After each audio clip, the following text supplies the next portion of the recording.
Piano Tech Support here, welcome to another video. Today let's talk about the 5 easiest piano concertos that you can learn. And I'm not talking about just second movement from a concerto or play your favorite arrangement from this concerto. I'm talking about playing the whole thing original start to finish. First things first. Disclaimer, are piano concertos easy? Most certainly not, because they are, like the name says, concertos played together with an orchestra.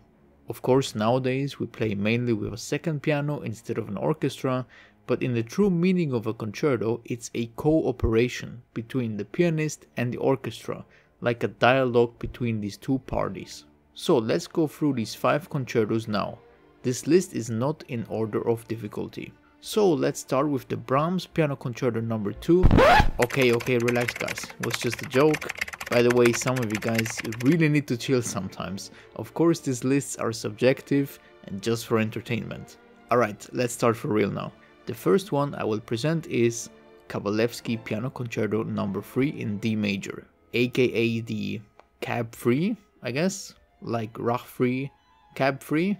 Anyways, the cab free is a cute, very melodic and positive sounding concerto that is also known as the youth concerto for young performers and is often performed as students' first piano concerto. The harmonies and the structures of this piece remind a lot of Tchaikovsky's piano concerto, but of course at a fraction of the technical difficulty. It's also a relatively short concerto, about 18 minutes for an execution, which is probably what happened to you if you played a wrong note. Number 2 is the Mozart Concerto number 8. This concerto is also known as the Lützow, written for the Countess Antonia Lützow. Mozart wrote this piano concerto relatively easy on purpose, so that the Countess could play this concerto without problems and without looking like an amateur. He took this simple piano concerto on his concert tour to Mannheim and presented it as a piece that other pianists can practice in a relatively short amount of time. That being said, it's a great introduction into Mozart piano concertos as well as just classical concertos in general. Next up we have the Grieg A minor concerto. So if the Mozart Lützow concerto is the easiest classical piano concerto one can learn, then Grieg is the easiest romantic piano concerto. If you compare it to other romantic piano concertos like the Schumann, Chopin or Brahms piano concertos, it becomes immediately obvious that both technically but also musically it is less demanding of a concerto.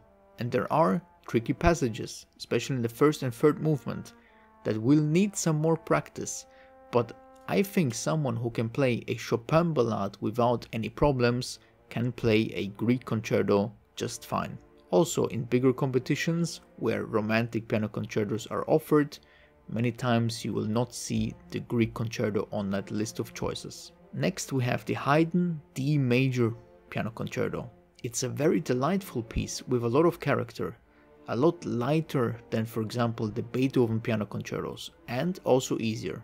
The hardest part about this concerto are the cadenza and the rondo all'ungherese, which is the Hungarian rondo. It's also Haydn's last concerto for piano, and is one of the easiest classical piano concertos that you can learn.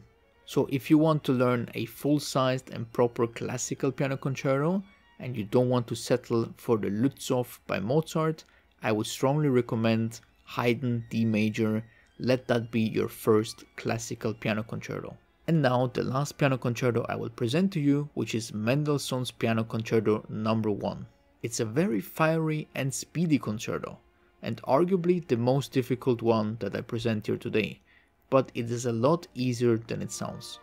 It is very playable and fits the hand like a glove. It feels really nice to play. Mendy really worked his magic here and made this concerto sound so much more difficult than it really is, thanks to some very impressive but yet comfortable runs. Of course, these scales are still challenging to get very precise at a high tempo.